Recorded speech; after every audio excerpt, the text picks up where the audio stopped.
Et bonjour à tous, bienvenue pour la récap des étapes 6, 7, 8. Malheureusement, j'ai pas pu faire les récaps 6, 7 les 2 derniers jours à cause de mon travail. Du coup, je vais faire ça dans un format un peu plus condensé aujourd'hui.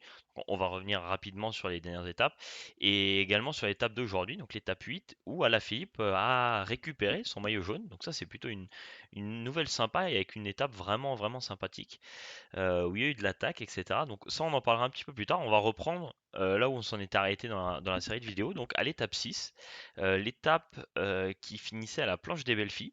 Donc on avait décrypté un petit peu cette étape, on s'attendait à des attaques, à des écarts peut-être entre les différents leaders.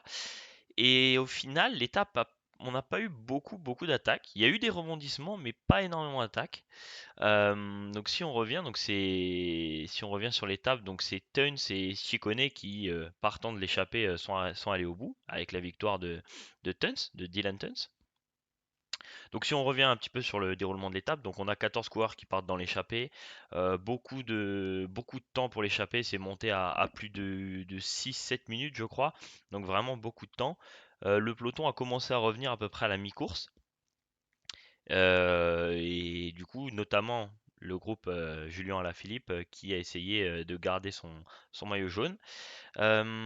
D'ailleurs, Julien Alaphilippe, du coup, il l'a attaqué dans le dernier col pour essayer justement de garder son maillot jaune. Parce que même si Tuns a gagné l'étape, Ciccone a été le plus proche dans l'échappée de Julien Alaphilippe. Et du coup, c'est lui qui a récupéré le maillot jaune pour, si on regarde le classement général après cette étape, pour 6 secondes. Donc notamment grâce aux 14 secondes de bonification qu'il a récupéré. Donc le deuxième sur le col des Chevreères et deuxième à l'arrivée. Donc ça, c'est ce qui lui apporte tous ces points de bonification qui lui permettent d'avoir le maillot jaune.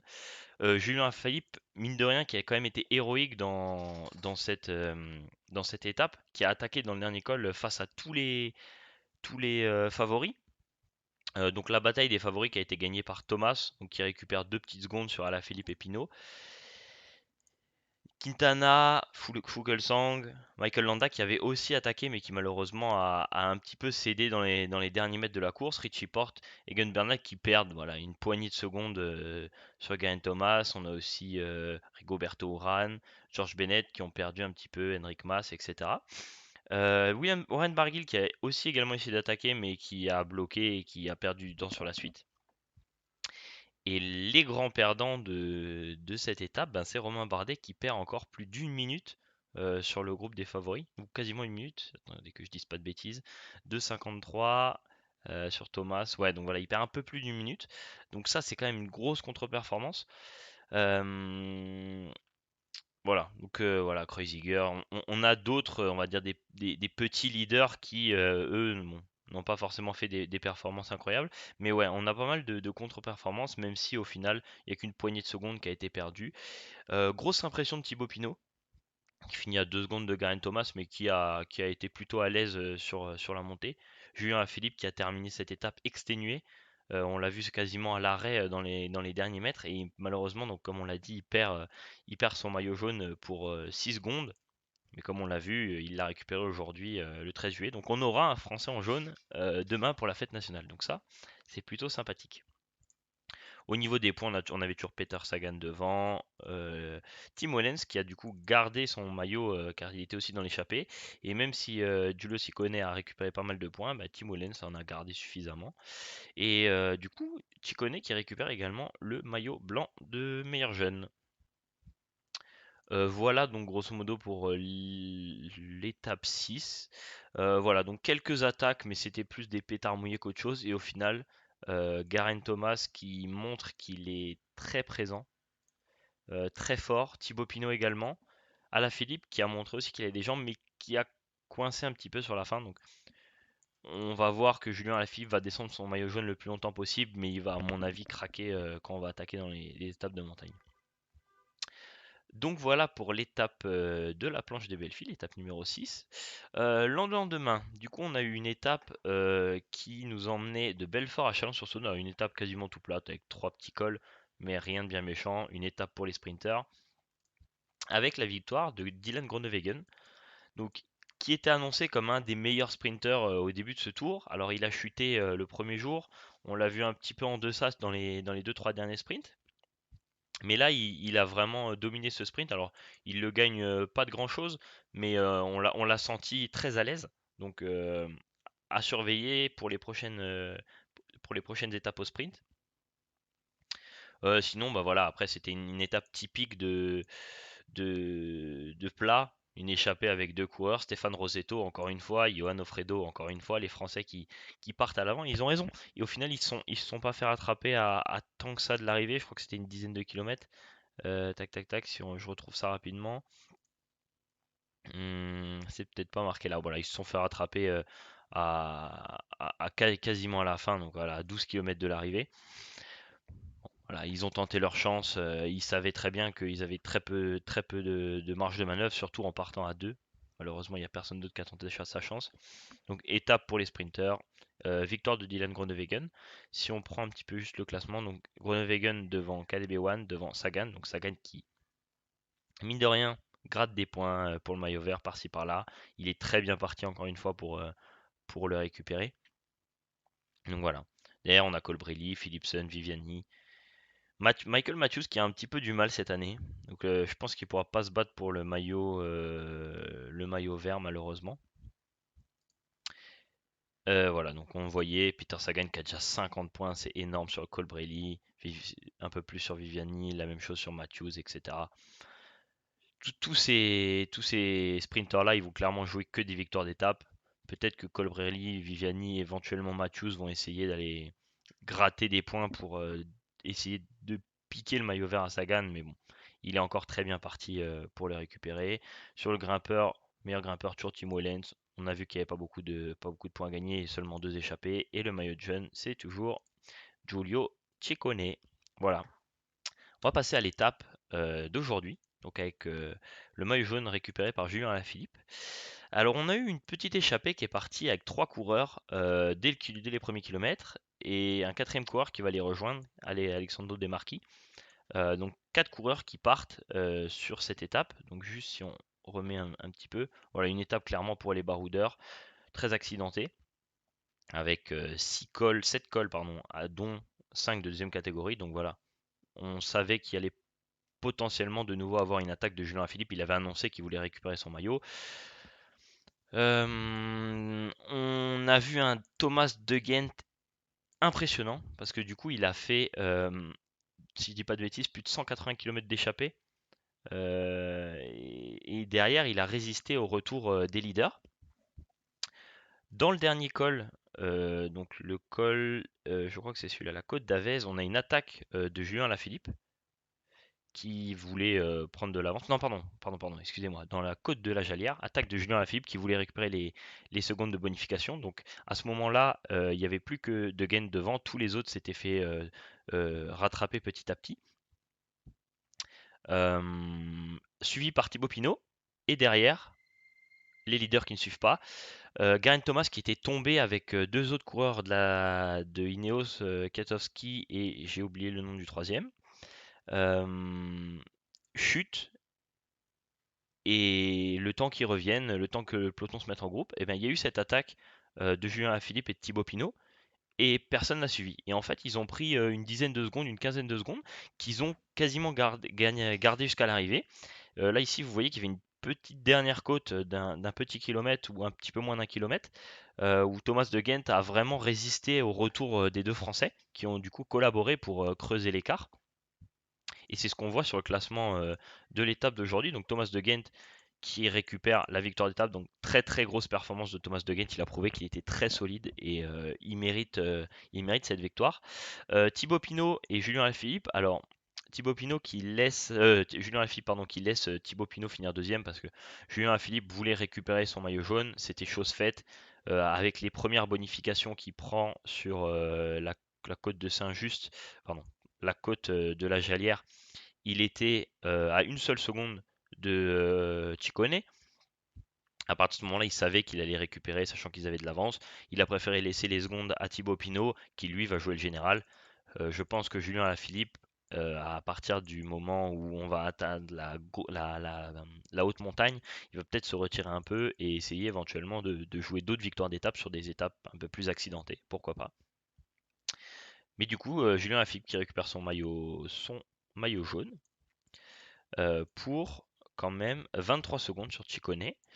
Thibaut Pinot qui fait une très belle opération, qui repasse donc à 53 secondes de Julien Alaphilippe, mais surtout qui prend une vingtaine de secondes sur les autres favoris. Donc on voit 17 secondes sur George Bennett, 19 sur Thomas, un peu plus sur Bernal, etc., etc. Voilà, on s'attendait un petit peu à cette voilà, tous les leaders sont quasiment là. Alors on a Richie Porte qui est un peu plus loin, Bokemolema, Valverde qui laisse du temps petit à petit. Je pense qu'il va vraiment se focaliser en deuxième semaine sur des victoires d'étape. Romain Bardet qui lui, s'il veut remonter, va falloir qu'il attaque. Il n'aura pas le choix. Et Warren Barguil, pareil. Bon, lui, il joue un petit peu moins le, le classement général. Moi, j'ai hâte de voir ce que ces deux coureurs, est-ce qu'ils vont réussir à se relever dans la haute montagne ou pas, parce que c'est quand même leur domaine de prédilection. À noter quand même une belle place pour David Gaudu, qui est 17ème, et c'est pas mal pour le jeune coureur de la FDJ. Vincenzo Nibali, qui a laissé tomber le général. Donc là, à mon avis, il va partir pour une victoire d'étape, ou plusieurs, sur ce tour. Voilà, donc là, il a complètement lâché du temps pour être un peu plus serein. Il a bien compris qu'il ne gagnerait pas ce tour-là. À noter également l'abandon ce matin de Rein Taramai qui s'est cassé la main. Non, pas Rein Taramai, pardon. Il est là, Rein Taramai. TJ Van Garderen qui a abandonné suite à sa chute d'hier. Donc malheureusement, il finira pas le tour cette année. Voilà. Donc, on a un classement qui est à peu près ce qu'on imaginait chez les leaders. Donc voilà, ça se tient dans une minute pour la plupart. Quelques déceptions ici, mais on n'est jamais à l'abri d'une attaque de loin peut-être. On espère en tout cas. Au niveau des points, on a toujours Peter Sagan qui a encore pris, enfin, qui a encore pris des points, mais qui s'est fait un petit peu rattraper par Michael Matthews, qui sera encore une fois sans doute son principal concurrent pour le maillot vert. Tim Wellens qui continue à garder son maillot à poids, même si Thomas de Gendt a fait une remontée. On verra ça dans les prochaines étapes. Et pour le maillot de jeune, il n'y a pas eu de changement. Ciccone est toujours là, devant Bernal, devant Mas et devant Gaudu le français, qui lui aura peut-être un coup à jouer dans la montagne en suivant Thibaut Pinot. Enfin, en aidant Thibaut Pinot, peut-être qu'il pourra aller récupérer des petites secondes sur ces trois coureurs-là. Voilà pour l'étape d'aujourd'hui. On va brièvement passer sur l'étape de demain. Donc encore une étape accidentée. Donc un peu le même profil que celle d'aujourd'hui, mais en beaucoup moins dur. On a un très gros col au début. Donc je pense qu'il va être monté tranquillement. Donc peut-être que des sprinters comme Sagan, Matthews, etc. arriveront à suivre le peloton dans cette côte ou éventuellement à le rattraper un peu plus loin. On peut même imaginer qu'un Sagan et qu'un Matthews partent dans l'échappée pour essayer de jouer le sprint intermédiaire, même si cette montagne, enfin ce col de première catégorie, il est très dur, mais il est très loin de l'arrivée. Donc il y aura largement le temps pour le groupe Eto, en tout cas, enfin les coureurs lâchés dans la montée, de revenir sur le peloton dans la vallée, enfin pas dans la vallée, mais dans le plateau, pardon. On a des petites côtes, mais c'est des choses que des sprinters comme Matthews, comme Peter Sagan peuvent faire. Ensuite, deux cols de troisième catégorie. On a encore une fois des bonifications à la côte de Saint-Just.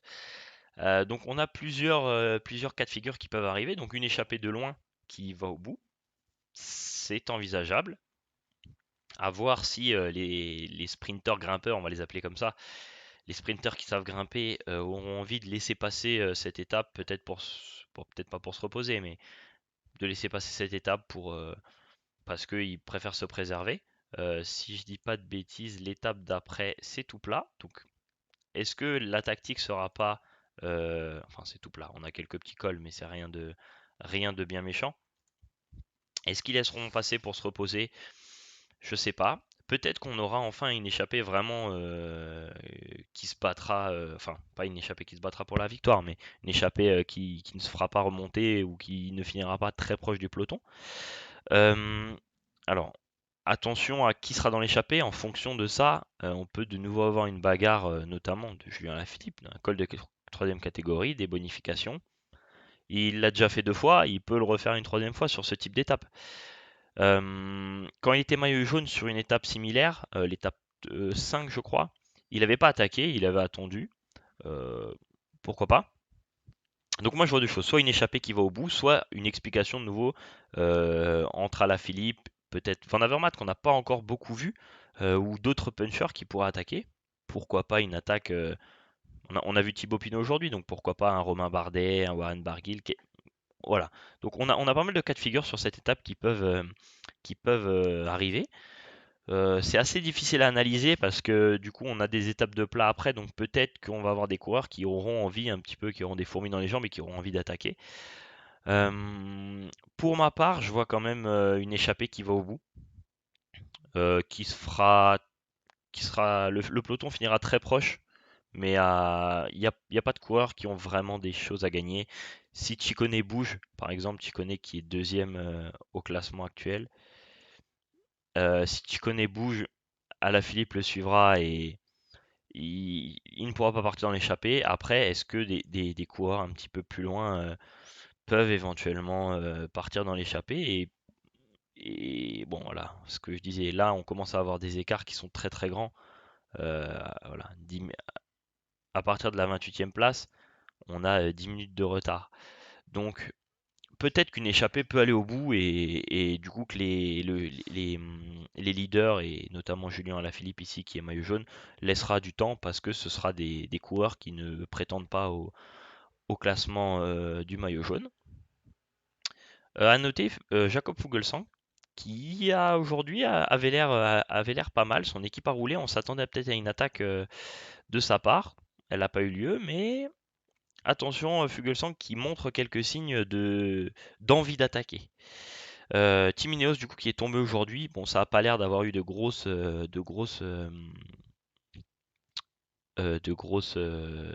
impacts, mais en tout cas à surveiller quand même. On notait George Bennett qui est toujours là, mine de rien. On s'attendait pas forcément à le voir ici, et c'est une très bonne surprise. Parce que si on va dans son équipe, voilà, c'était plutôt Steven Kruijswijk qui était censé être le leader, et on a vu que Steven Kruijswijk, il est un petit peu plus loin. Tac, tac, tac, il est 23e à... non, excusez-moi, c'est le classement de l'étape.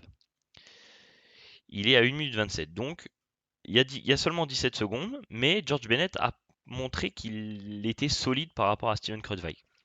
À voir maintenant qu'est-ce qui va se passer. À suivre, affaire à suivre. Donc moi j'ai fait à peu près le tour. Je me suis peut-être un petit peu emmêlé les pinceaux parce qu'il y avait quand même beaucoup d'informations dans cette vidéo qu'on n'a pas pu en faire les 2 derniers jours. Là normalement on devrait reprendre un rythme normal d'une vidéo par jour, etc. Donc je vais vous laisser sur ça. Si ça vous a plu, n'hésitez pas à vous abonner, un pouce bleu, partager la vidéo, en parler autour de vous. Et ben moi je vous dis à demain. Bonne soirée. Ciao ciao.